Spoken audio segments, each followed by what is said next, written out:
பூவுக்குள் ஒளிந்திருக்கும் கனி கூட்டம் அதிசயம். வண்ணத்து பூச்சி உடம்பில் ஓவியங்கள் அதிசயம். துளை செல்லும் காற்று மெல்லிசையாதல் அதிசயம்.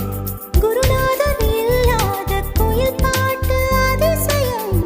அதிசயமே அசந்து போகும் நீ எந்த அதிசயம்.